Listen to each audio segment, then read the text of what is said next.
I got Sherry. Okay. So at least we have 3 council members and Polly. So I think we'll get started. And I know Bob's not going to be here. So the only other one that might join is Carol, but we still have a quorum. So that's good. So good evening, everyone, and thank you for being here. This is a special public hearing for the town of Hideout on Thursday, January 27th. I'm calling the meeting to order. I'm Phil Rubin, the mayor. This meeting is being held electronically due to the current health crisis that's going on all over the world, including right here in Hideout, Utah. And as Chris mentioned before we started recording, he just tested positive today. So, and Tim, our engineer, tested positive recently as well. So there's a good reason to hold this thing electronically. Do the roll call. Chris Byer. Here. Thank you. Sherry Jacobs. Here. Thank you. And Ralph Severini. Here. Thank you. I don't see Carol, but we still have a quorum, so we are okay to proceed. If Carol joins, we'll add her in. We've got Polly, the town attorney, on the phone, on the call, as well as Thomas Eddington, who's the town planner. And the goal is to review and possibly approve the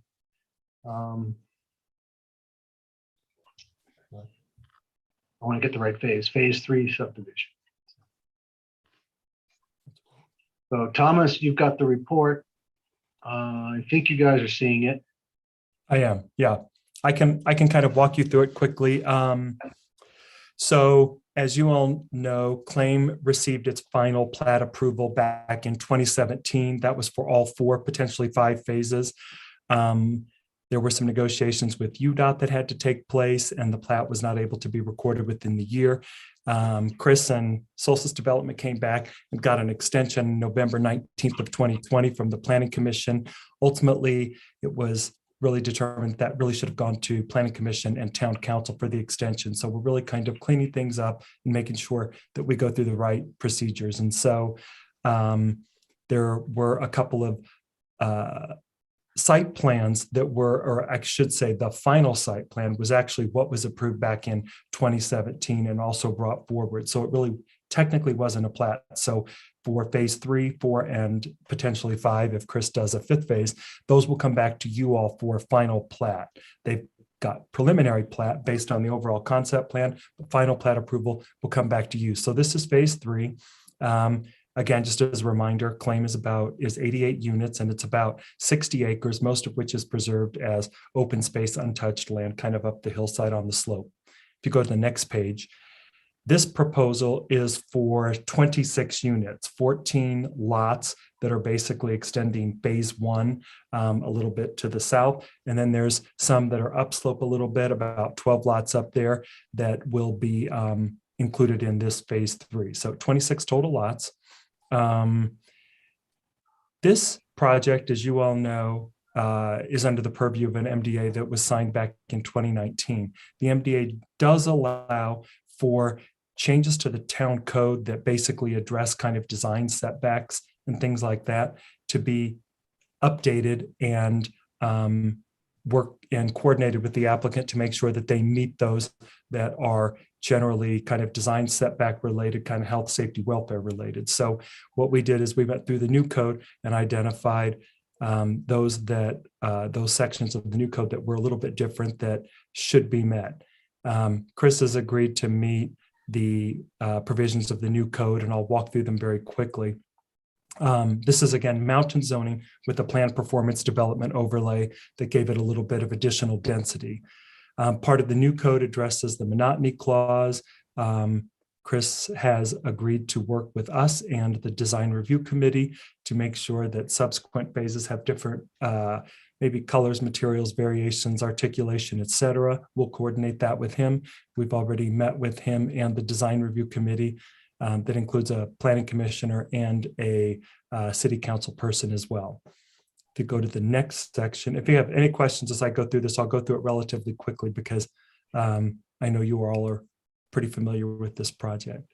I've got a couple of photos in there of the project. Again, you guys are familiar with phase one. That's pretty far along in terms of construction. You go down just a little bit.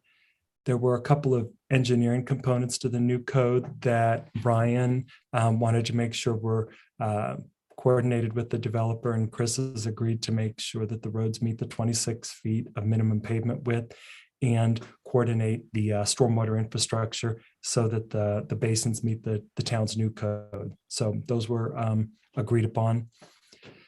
This project does not fall short of open space. As I said earlier, it's about 16 of the 58 acres are being developed. The other 42 are preserved untouched as open space. We'll coordinate with Chris how the trail system will work through that section, and we'll work that through with the Parks Open Space and Trail Committee as well. We have a rough idea of where trails and general recreational amenities will be, but we don't have it finalized. And I think that Chris will probably have a better handle on that when they get into the subsequent phases. If you scroll down just a little bit more, we've got a resolution that is attached to this staff report that includes some of the recommended conditions for the landscape plan, the trails, for the notes for open space preservation for those acres that won't be touched, et cetera. Those are outlined here a little bit, but those are just some conditions that are included in the resolution. The last one there is the construction mitigation plan. There have been a few questions over the course of the past maybe 6-8 months. And so Brian and I wanted to coordinate with Chris to make sure that you all understood what the construction mitigation plan was. So as you know, to the north of the site is a repository where the soil from the excavation at the claim site is being deposited. That is a pretty large repository, and part of the requirements for that repository are that a SWIP plan be submitted to the town engineer and planner for review. I think that Chris and his team are actually working on that. Parts of the requirement at the time that was approved back in 2017 to 2018 noted that the slopes could not be more than 1-to-1. And so Chris has worked with us and is coordinating with his engineers to make sure that they submit those drawings and note that it's no more than a 1-to-1 slope. They'll be revegetated. The SWIP plan, the stormwater protection plan, will be submitted to the town for review, and any necessary mitigation measures to protect the creek that's to the north of that area, somewhat of an ephemeral creek to the north of that area, is protected. So Thomas, is that separate and distinct from the Wolf property who expanded their space up there? No, I think Or you're that's talking one about and the the same? same. That's one and the same. Okay. Yeah. So yeah, okay, fine. Yeah, part of the agreement that I think Chris and Solstice Development had was that was where the repository could be when they first got the approval. So this is really just making sure that we clean that agreement up and make sure that we have an understanding where the Okay. final result, where the final Yeah, that's fine. repository will be. Yeah, so this is the backside there, yeah. That's the backside. Yep. And then Yeah, we definitely are enthused to get that cleaned up and hydroseeded or whatever, just so. that's right. stop Final hearing about it. vegetation, hydroseeding, slope stabilization, et cetera, is an important component of that. Chris, will phases 4 and then potentially 5, will they add to that site? I chatted with Ryan today. no And he room. said they would not add, but I just wanted to, he asked me to confirm that. So I also talked to Ryan today. If you guys would like, I could share my screen and show you the exhibit of what. Okay, I'll let you do that. Okay, so I've zoomed in a little. This is what we submitted to Ryan with TO. I don't know the exact date of when that was submitted, when they worked out the plan on how to do this. And what I talked to him today, and he generally said, yeah, as long as you're following that. I said, certainly we'll continue to follow that. What I mentioned to him today is effectively what you guys can see pretty well is what's already been done is this. So this is as you head up the hill, and this 248 is right down here. So what you guys are seeing mostly is this section through here. He said in the spring, he will seed it. So technically, we have no problem with seeding and trying to keep this stabilized and looking better. Technically, the thing was upon 14 days of completion of providing soil over there that they would seed it. We'll just take it down in phases just so we can kind of keep it up better along the way. But what I was going to kind of describe is, so this is complete through to about here. So there is more fill back further, I guess a little more uphill or a little more back from what you're already seeing. So visually, I don't think a lot will change, but they've been kind of working their way around this way to expand his site. So and I don't know volume wise, but as you kind of follow this, we're kind of at the 60% mark or so. That's not very technical analysis there, but we worked when I had the engineer, or sorry, the excavating crew on a call today as well. He said we're about here where the excess soil deposit is. So they've just kind of been working their way around. But he said this spring he will seed all of this regardless and just get that kept and up into better condition. So that's good to hear, Chris, because we're getting calls from county residents, who are not in Hideout but adjoin that space. Sure. They've reached out to determine whether or not there's code violations and all the rest of it. So they're the people who live in Deer Mountain are starting to talk about it. So the sooner we can clean it up, the happier everybody will be. So this is Chris. I'm going to jump in here for that. That is a real eyesore. It looks terrible. Do you think putting hydroseed on it is putting lipstick on a pig, as they say? Or is there anything more that can be done in there that will make it look less horrible? Chris, Thomas will let you address that, but they're going to stabilize. They're going to change some slopes. Chris, maybe we could even work with you. Chris Ensign, maybe we could work with you. And, one of the things that I had thought about when I was up there the last time is, almost maybe bringing some of the Gamble oak or getting some additional plantings in there so it starts to look like a little less of a harsh line, because you've got that really steep area and then it kind of levels out. If we could start to kind of work with a little bit of more native landscaping beyond hydroseed, maybe we could start to kind of soften that edge. And Councilperson Eric, does that kind of start to get where you were thinking maybe? Yeah, I'm open to that for sure. Hydroseed is, you put it on to fill in the grasses in the areas that you're not landscaping with more natural, plants and things like that. Hydroseed in itself is not enough for that. What do you call it? Soil repository export area.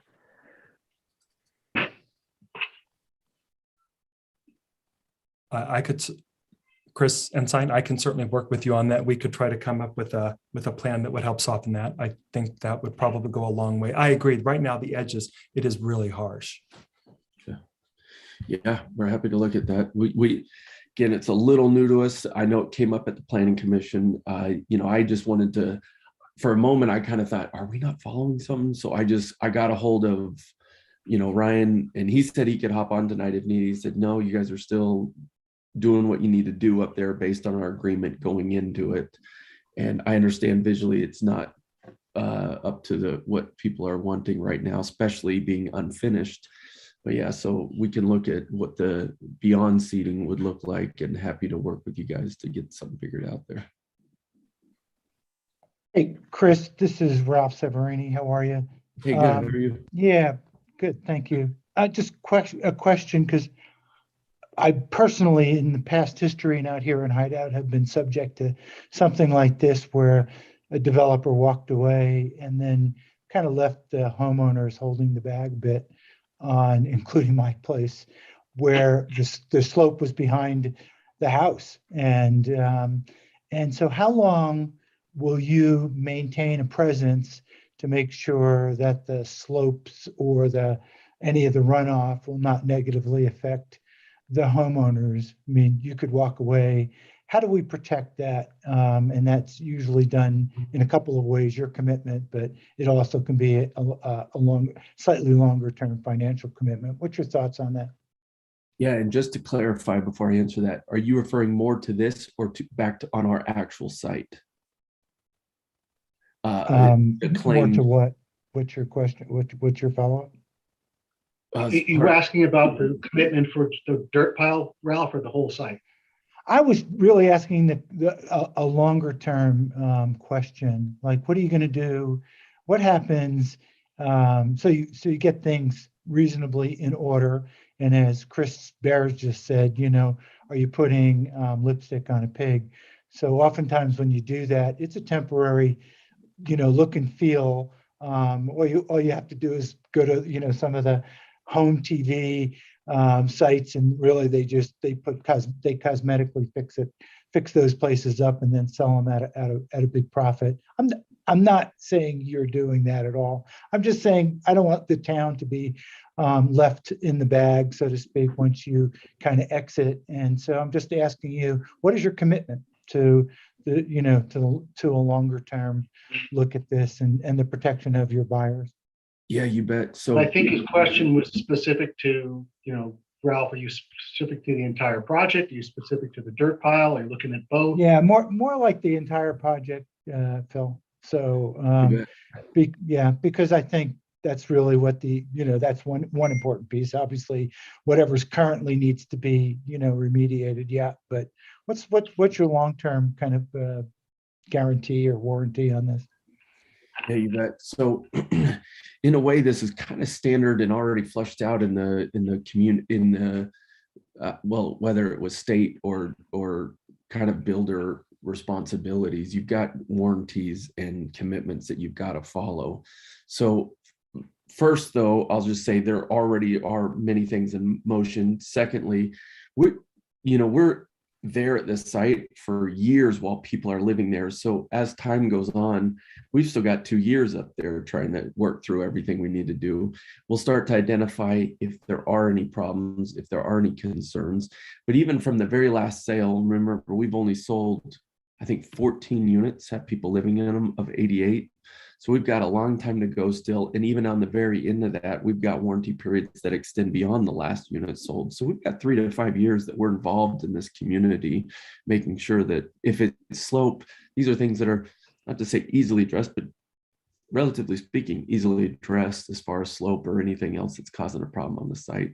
You can't, it's a little harder during construction. That's why they put into place all the SWIP controls to try and limit runoff and dirt in the roads. We're starting a sweeping program weekly where we pay someone to come in and sweep the streets, just because during, again, construction, it is harder. But ultimately, landscaping, retention, and all the other factors that we need to do will be done. And then if anything fails or doesn't function properly, we'll repair it along the way. So we've got 3 to 5 years. Beyond that, it's a little hard to say. Not to say we can't come back and fix something. We're going to keep homes ourselves up there, so we're involved. We'll be owners in Hideout, but we'll be involved. So I sell condos mostly. That's what this is my only townhome project I'm doing currently. And in the condo world, I'm the most liable to. So reputation matters, I guess, is what I'll ultimately end up, because in condo world, everyone's waiting to get me. So we just do things right and make sure it lasts, and then we don't have problems. And luckily so far, other than a puddling asphalt, that's the only legal thing I've ever dealt with before, was my asphalt puddled. which all asphalt puddles for the record, but that was the only thing that I've ever had in a legal suit for our construction. So we're happy to stand behind what we build and work with the community going forward. Yeah, that's a good answer. Thanks, Chris. And do you require, or do you put up fencing up there? I didn't, is that part of the protection during construction, which often is not untypical for a sloped area that adjoins homes? You bet. So it's not necessarily fencing. It's more of the I don't know, hay bales, Hay bales, yeah. Yeah, the dirt. Yeah, it's the round hay logs that they run down around the bottom. yeah. So it's anything to control runoff so that it's not just running into streets and down to places it shouldn't be. But so not necessarily fences. I don't think people generally like seeing those visually, but I think you do kind of, the SWIP program is pretty effective. Now, we did have a storm this year that got us a little bit. We had to make some adjustments. I can't remember when it was, but I think everyone had it pretty good on one of those. But I think we've adjusted for it and haven't had as many issues since. Mayor, this is Tim. Can I throw a quick comment in there for Chris? Go ahead. So Chris, hi, this is Tim. Hey, listen, in regards to that, yeah, you guys are doing a good job. Me and my staff, we're all RSIs with the state of Utah, which is Registered Stormwater Inspectors. I just want to make sure that as you are continuing to do this, I know this plan that you've submitted to the state, there are a couple things that we'll talk about offline in a separate thing, but we do want to make sure you continue to have the appropriate measures, the BMPs, the best management practices, and that, like Ralph said, it's not necessarily fences, like you said, it's straw bales, it's could be check dam sort of things or whatever. And so definitely do want to make sure you keep that up, because as this pile continues to grow, that's one of my concerns that I have as a state inspector. But also, Mayor, and this might be a good time to ask too, as we're talking about this, has there been any documentation or any things that the existing homeowner can't build in that area? I mean, because obviously we're just dumping it and it's not being placed in lifts. It's just it's supposed to be for his it's supposed to be just for his sanitary sewer septic system. Is that correct? That's a good question, Tim. I mean, his property line ends July. How much of this, if you go back to Chris Ensign, if you put your image back up on the screen for a second. So he owns. So how much of that is So here's the our Wolf line. property? So he can't do anything on the property that's not his. Correct. So- And this is what we're protecting against, is that natural water flow coming down that valley there. But yeah, so they've kind of built they call it the thickened line down here at the bottom. I don't know all the terms, you guys, I apologize, but they've kind of created a stop at the bottom there. So everything kind of pours over at natural fall is what they call it. I can't remember again the exact word, but so I think he just wanted to expand his livable, functional site of his home site. I don't know if he has intentions to build on it. I don't believe that was ever part of our meetings or conversations. And I think according to the conditions, he's not allowed to build on it. Actually, no structures can be located on the additional soil. Okay. Perfect. And again, it's just let's protecting the current homeowner, but as in the future, any future development also, right? Sure. In regards to if he sells it to somebody else and they great, this is enough land for me to build something for my children, right? And so we've seen that happen in many places in town or in other cities. So just wanted to make sure that and ask that question, and thank you, Thomas, for definitely answering that. Well, Yep. the question is do we? I mean, my question for Polly is, and I'm getting a little bit off track here, but maybe we need to put some kind of statement into the record to be recorded around this land expansion. Yeah, I mean, we can do that. If Chris consents to it, that seems like a good way to address it. Well, it's not his land, it's this other owner's land. So he's got an arrangement with the landowner to put soil there, and the landowner is benefiting by getting more open space at the elevation of his home. I see. So, Sorry, I didn't understand. right, so So- the issue is how do we, 5 years from now, when that's all settled and that guy sells his house and some guy goes up there and says, great, I'm putting in a barn and some other stuff. Mhm. I guess they have to come through the town of Hideout. He can't just build it because he lives there. He has to come to us. In I mean, theory. And I would- would guess he would also have to pass it. Say it's a shed, I don't know what degree, but he'd have to soil compact. I mean, I don't know what's Yeah, allowed, right. so we're kind of in a lot of scenarios here, but he'd have to compact if he were going to, because you can't actually dump. Well, I'm not the engineer here, but you can cap it where it's actually stronger than native.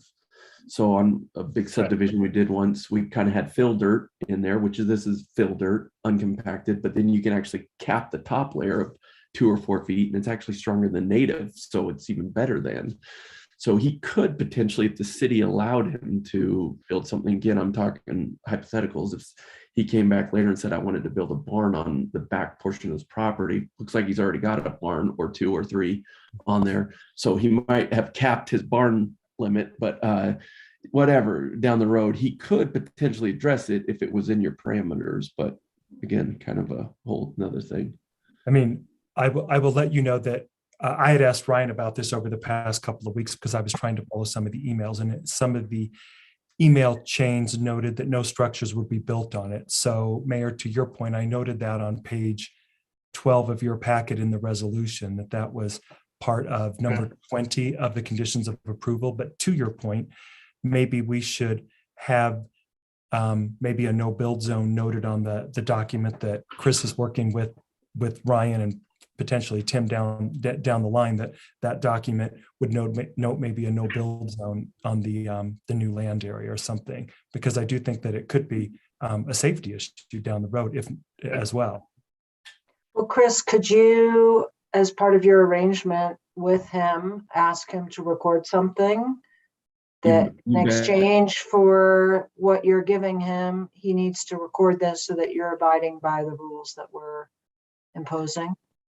You bet.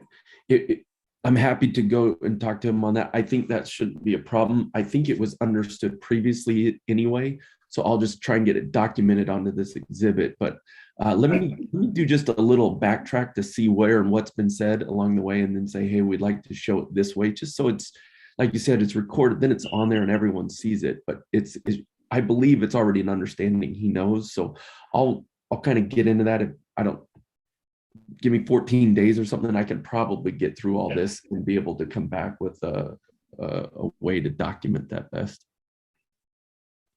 Thank you. Bet. Yeah, thanks, Chris.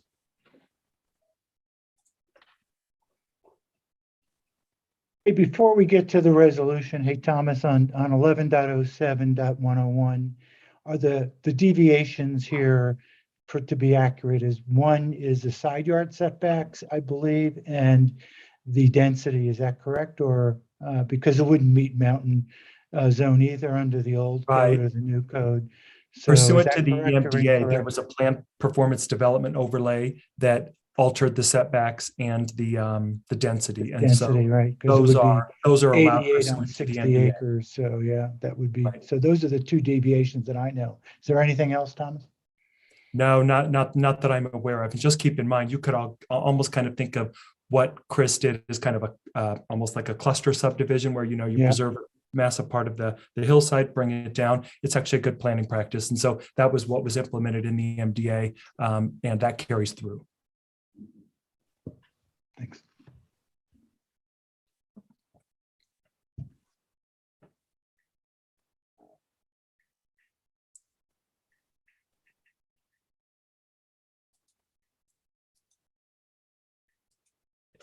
If there are no other questions for me, that was actually pretty much the end of my report. I had noted some conditions that I won't walk through right now because they're actually contained in the resolution. I didn't know if anybody had questions or thoughts about the resolution, but it basically includes the findings of facts, the conclusions of law relative to this project, kind of tracing back the history a little bit so that we have all of the information in one place, and then the conditions of approval.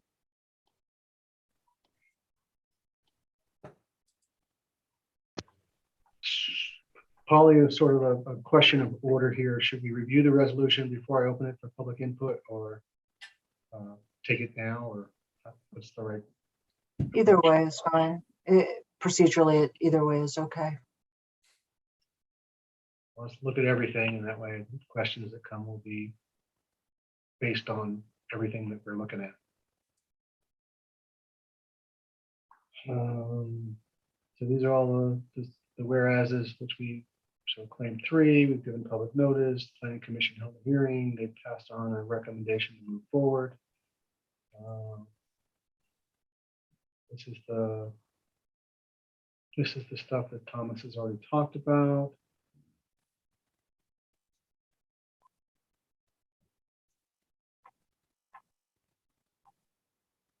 You may have some questions while you're scrolling through stuff. Go ahead, Chris. Yep. So one of the things that we've struggled with here in Hideout are, when do we actually, besides, getting the, infrastructure put in and the units built and sold, when do we actually get the amenities? So I understand that we don't have a final or even more than a bare concept of the trails. And I don't know what other recreational amenities we had talked about, but if the trails are to be primarily located in the vast open space, why can't they be brought forward instead of waiting? Because I understand that if trails are being put in, especially if they're hard surface trails, are being put in during a phased development, it doesn't always make sense to put them in at that point. Although you could argue it does, but why do we have to wait until phase 3 or 4, and why does it have to be kicked? Why is it kicked down the road so far?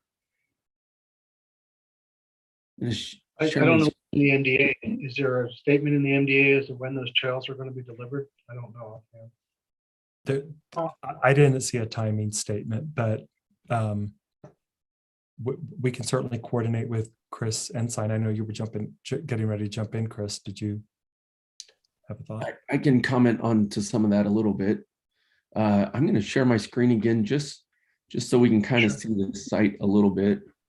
This is just from our website, so not very technical here, but so this is right now our roads come up and they loop through here and down and around are all complete. And as you guys know, we have the fire road coming off there now too. So our concern, these are the only 14 units being lived in right now here. The parking, guest parking, which is kind of peppered throughout the site. You can see a handful there, some there, here, and we actually added 3 here. Oh, you can kind of see it right there. It's not exactly the spot, and more over here. So the trailhead starts here and heads down along the back of this site and then works its way up through here and ultimately heads out the top. Our challenge would be, currently there's excavation and construction going all through this area, all through this summer. These will be built through this summer. So we wouldn't want to provide any access to this area at all through all of that. And then up here, we have bulldozers and all kinds of heavy equipment putting in infrastructure right now into these roads, meaning they're digging sewer and all the other utility lines. So to be honest, I'm not comfortable with turning anyone loose anywhere else outside of the livable spots right now. If it wasn't so intertwined into every bit of, as soon as our roads are in and done, and if we're not constructing right next to it, we're happy to put them in and open them. But I think it's purely from a safety standpoint that So this is not pushback to putting in trails. This is a concern of the timing when it's appropriate, that I would just say, I'd want to work that through with you guys to say, hey, this is, how do you guys think we should do this? Okay, that makes sense. I just, yeah, as a trail user, I wouldn't want to be tangling with any heavy equipment, or that's definitely a safety problem. I would agree with that. I've had that experience in the past. It's pretty rugged up top right now with everything that's going on too. So anyone even heading up, you know, which is the goal, is to get everyone up on the mountainside so they can connect to everything. It's pretty rugged right now. But we are. And I would say excited to get I would them say in. we wouldn't. I'm sorry. I'm saying we wouldn't want to build any primitive trails up there either, unless there were going to be users on them, because then they would just erode or get weed infested without people on them. So, yeah, I would agree with that. When we build it, we need to get people up there using them. Maybe if there's a way to kind of note this topic again for another plat approval or some other meeting I'm back in, because it will just be a little further, and maybe then there's an evaluation to say, you know, we should get these open, this section or portion, or there's no intent not to put it in on our end. So if the Okay, time is great. right, we're excited to put them in. Okay, great. No, that was the good answer. Thank Okay. you. Hey, Chris, maybe one of the items that you and I had talked about is maybe getting in front of the Parks Open Space Trail Committee, just kind of on a bit of an informal meeting, and just helping them understand, hey, this is where trails will go, how they'll connect to the others. That might be a good step, and then kind of discuss timing a little bit at that time. Yeah. Right. And is there any reason there wouldn't be, there wouldn't be an actual design of the trails that are in the open space? I mean, is there any reason to wait to design them, even if they don't get put in right away? So, and is that something we would do with the trail committee? Because I'm happy to start that. I mean, we just kind of put in the lines, which I know is not a technical design. So if that's kind of next step, I'm happy to do that now and kind of address an actual design of everything. Okay, great. Yeah. Yeah, I So think then that's a we'll good take your idea. suggestion, Thomas, and bring it forward. I mean, obviously now is not the right time. Sounds like spring, summer item when you can actually get up there and, hike potential routes and maybe flag some stuff for discussion. Yeah. And one thing that was in the MDA that also is in the resolution is the requirement that all trails be public, open to the public. That was a requirement. And we made sure that will be on the plat as well. Fantastic. Thank you, Polly. Hey, Chris, one last question from me here as I was thinking through this. We're expected to pass or a dark skies ordinance. Can you tell me if the lighting currently meets that, kind of standard, even though it may not apply to you because we haven't enacted it, but give me an idea of how your lighting is. Yeah, so Planning Commission brought that up as well. And, I may just want to confirm this a little bit. It's my understanding we have not done anything without dark sky criteria. So everything we do is downlit. When that kind of came out some time ago, the group we use for all our photometric analysis, they said, hey, these are the guidelines that the Yosemite uses to function, there, and this is what we use. And so, I think there's only 2 light poles in the whole. I think there's one down here kind of at the beginning, because I think we were required. And then I cut. Chris, so your drawing is not being shared. I'm sorry. I thought we were done. Okay, no, well, and I'm just, I think we only have 2 light poles, but certainly those are all downlit, and all of our exterior lighting is downlit as well. So yes, we should be following all dark sky requirements. Because So, you as- could be as a it is- neon sign out there, Chris, because you're so close to the highway. But that's great. Thanks for that input. You bet. So Chris, since you mentioned it, I'm got me. Thomas and I both perked up when you said this. If you've got somebody that does photometric analysis, we would really love that contact. Okay, you bet. He's great too. I use him on every one of my condo projects because everyone asks the same question. So he does a great job. It's really well that his sheets that he provides when you're done is really informative too. So I'll get you connected with him, Thomas. That'd be great, because we're one of the things we're working on is trying to figure out how do we measure where we are today. Maybe Yeah. he can give us some guidance. We're gonna buy a light meter and do some work, but if we had somebody who actually has some idea of how this stuff works, it'd be really helpful. Because we're the blind leading the blind at the moment. I just want to mention one more thing, just as a little mini update is, you kind of seen our monument wall there. Our sign will actually come in shortly, I think within the next 2 weeks or so. That's just kind of our monument sign that just says claim, kind of got our pick and shovel on there, but I think it looks real nice. It will go on the front there. And then that landscaping that came in is not full. We're trying to do landscaping, non-natural landscape. Is that the phrase, Thomas? You know better than me. The nodes that we're trying to punch up, most of it is the goal is to keep it natural, but that front entry will have more. A lot of the trees were on back order last year. So we didn't get as many of the trees as we wanted to put in up front, and kind of just to flesh that area out a little bit more. So just know there's a little more landscaping coming still. I think we hit our landscape plan requirements, but we just kind of know we want to do more. And I think the walls turned out pretty good too. I mean, we met with you guys on the walls a bit, and I think they're turning out pretty nice. Again, over time, the cages will rust, and I think there'll be a beautiful look up there. So anyway, just a little update on everything else too. Okay, thank you.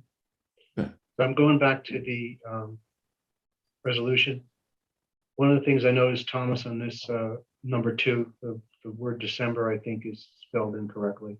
So we Okay. need to clean that up.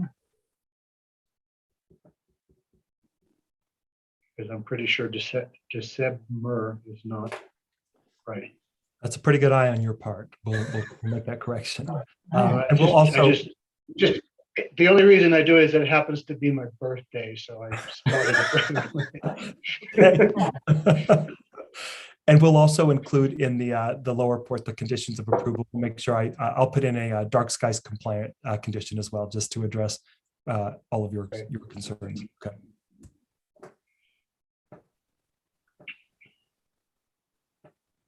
You mean a dark skies compliant condition for the lighting. For the lighting ordinance we will one day pass? Correct. That one? So currently they'll have to meet dark skies compliant regulations, which is just kind of the international association, but yes, and also the future ordinance. And the future, because we don't know what that is. That could include, Right. Holiday lighting restrictions and things like that that are not necessarily recognized by that international dark sky group. Correct. Yeah, I'll include that as well. Yeah. Good point.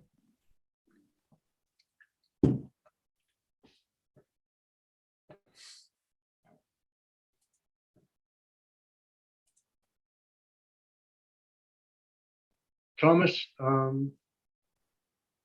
we already have input from the fire district, right? So we don't need to put any language in about the final plats being commented on by the fire district. I don't think that we need to incorporate that. I'll defer to Polly, but I know that Ryan has been working with Chris and the fire department regarding this project. And so it is a state, county, local requirement, but Polly, do we need to incorporate a condition or no? So I'm sorry, I got distracted just when the mayor was talking. What would the requirement be? For the fire department EMS safety, do we need to incorporate anything in here? No, I mean, we already have the secondary road as a requirement. So I just want to make sure I wasn't missing something else. Yeah. He did no, sign off on that and provided, Polly has that, but fire is complete with us. Other than ongoing reviews, our access and everything. Right. is completed. Yeah, I mean, we have, yeah.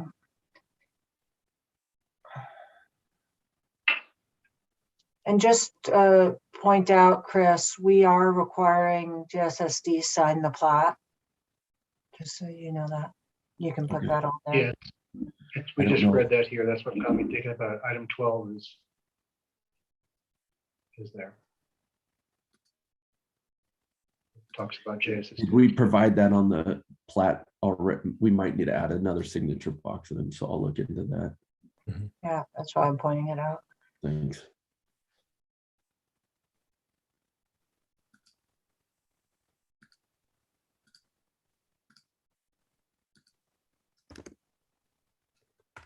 You know, one question that's just occurring to me, I'm trying to think of all the infrastructure that we have to deal with. You know, we have fiber all throughout Hideout. Is the fiber going in now, Chris, in the ground there? Or is it in already? It's in already. It's functioning. I know that's how we're getting it, and I know we already have internet. So I'm just going to assume that it's in, but Okay. I don't know that 100%. But I don't know where else we'd be getting it. And I know we're not borrowing off of your Wi-Fi.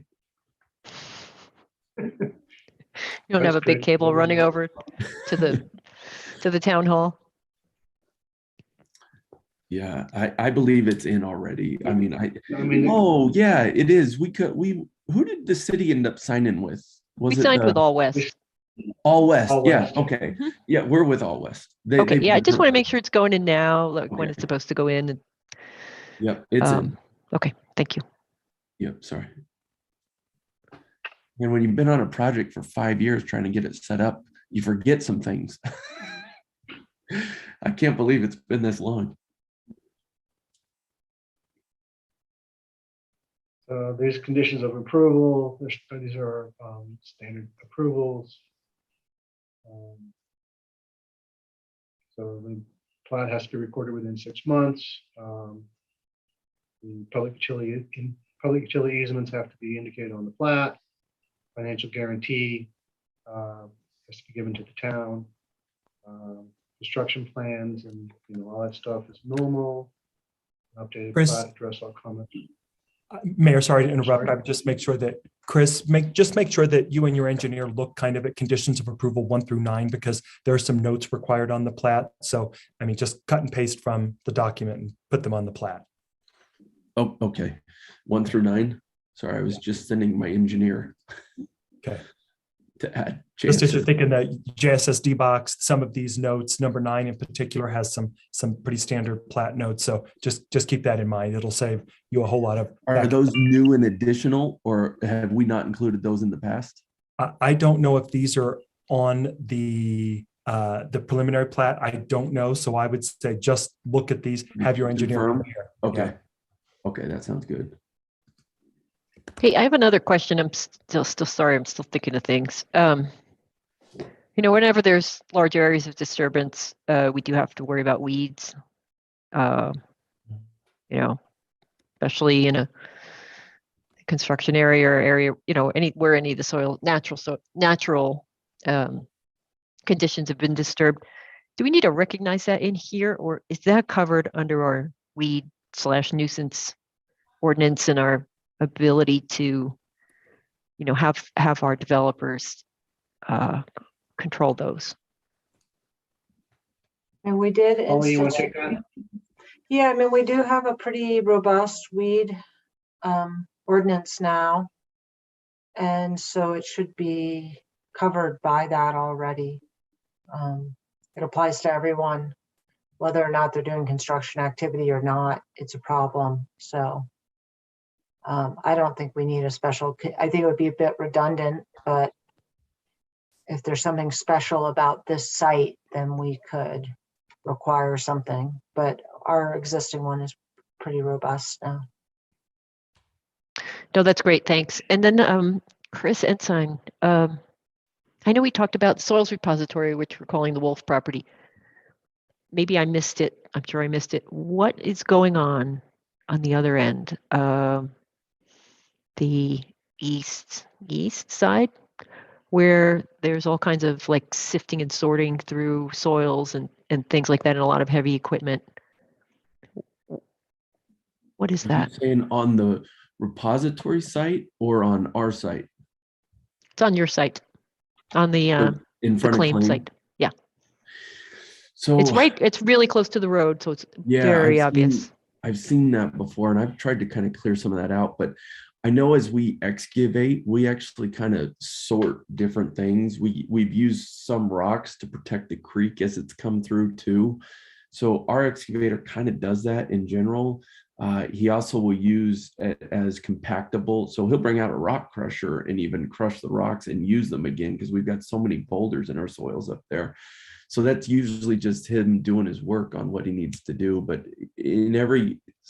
there's locations all throughout that we need streets, everything that we need compactable material, and he uses that. So it's kind of just his approach. I've tried to move a lot of things back, kind of back by the fire road. It's just a little behind everything. And I had people kind of clean it up all the way up and down the street, but I'll get another look at that and try and get it better kept if that's what you're kind of Yeah, that's what I'm talking Okay. about. Yeah. It's better Exacerbating some, but I Chris. can do it again and make sure we're keeping it clean. So, sorry, there were also 2 other public utilities working in that space recently, which maybe is what your Chris Byer is also reflecting on. The JSSD was doing some sewer work in there, so that's why they were digging a pretty big hole. And then the fiber guys were putting some stuff in there as well. So we had a lot going on in that small space all at the same time. And I don't know if you guys remember, in that same small space, there was a motorcycle accident there a couple of years ago. Somebody didn't quite Yeah, make there the was. turn and ended up there. So, Wow. it's there was something we can. It's pretty obvious. There's a lot going on. It doesn't seem very well. Besides being not aesthetically pleasing, it could be dangerous too if there was somebody that couldn't control their vehicle on the highway and ended up over there. I can address that. I could say the same thing for the other side of the road, Chris. In fact, I'd say worse on the other side of the road. What other side of the road? I mean, the downhill side. Downhill side. Saying if you couldn't control your vehicle there and went towards the downhill side of Hideout, I think it could be equally scary or worse. Oh, there's a So, slight left turn there. yeah. That's why, Mayor. And so, I just don't the know. road kind of bends a little bit. I don't know. We are within the legal limits of where these things can be. I think it's a Polly question on whether or not, or Chris's lawyer's question on whether or not there's a liability associated with the fact that if somebody runs off the road and goes into your rock pile and gets hurt, is that on you?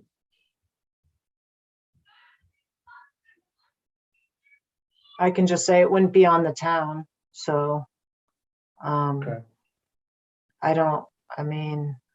Plus there's yeah, I mean, obviously, if he was putting stuff into the public right of way, right, that would be one thing. But they're working hard to keep all their stuff inside the limits of disturbance. So I think as long as he's inside his limits of disturbance, they're complying with the requirements. I'll definitely heighten my awareness to keep it better. I think the bulk of our heavy lifting, you mentioned the 2 utilities. We also had Rocky Mountain go through there last year. So just a lot of stuff went through there. We're kind of beyond a lot of that now. I think I'll get it tidied up on my end, and I think there'll just be less impact down there moving forwards. All right, thanks. I appreciate the discussion. I've been kind of meaning to ask about that for a while.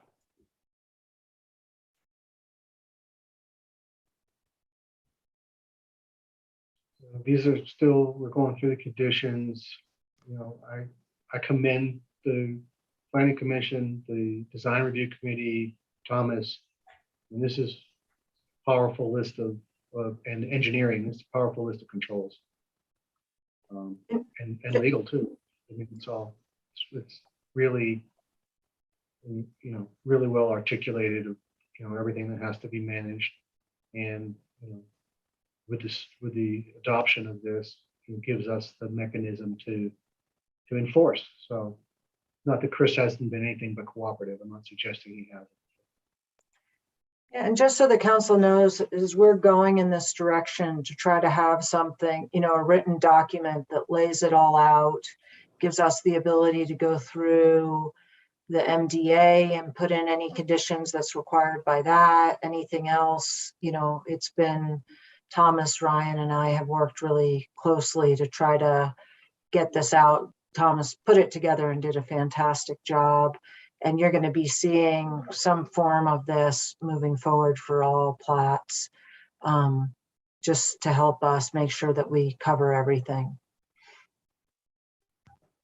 Mayor, if you go back to number 20, there was a typo. Or right above 20, instead of town planner, it should be town planner.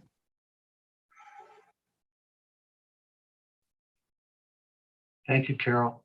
Thanks, Carol. I was thinking Thomas was going to be out there with one of those sieves that they. Gold pans. Yeah. In the stream, There's a lot of good stuff in the soil. You never know.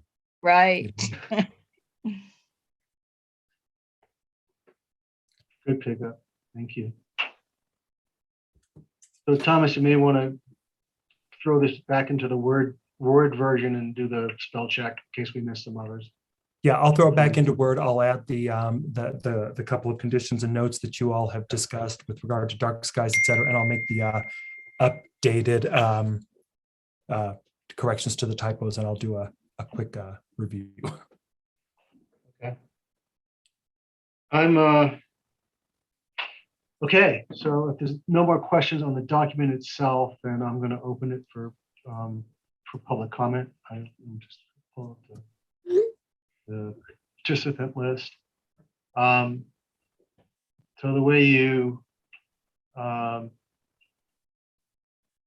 comment, just to let us know you want to comment in Zoom, is to select the raise hand button in your Zoom controls section, where it says mute and video and participants and all that kind of stuff. There's a button for raising your hand.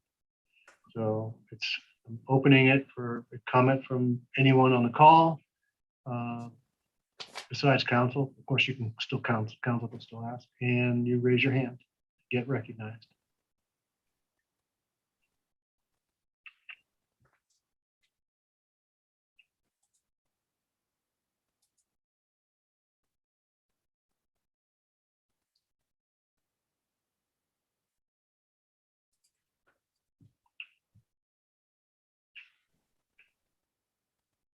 I'm not seeing any hands.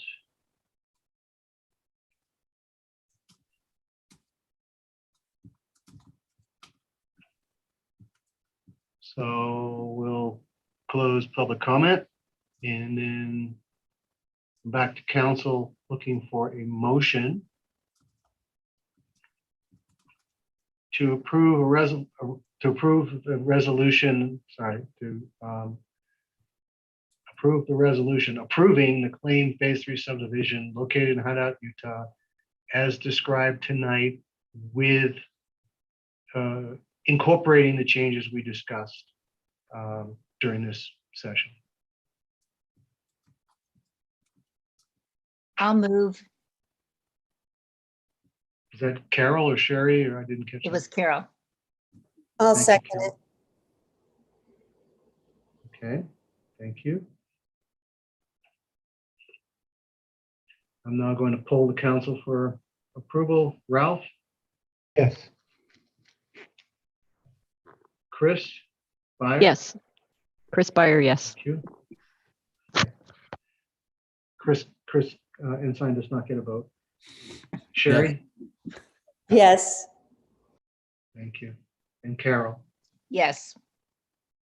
Okay, resolution passes 4 votes to nil. So we're good. Thank you.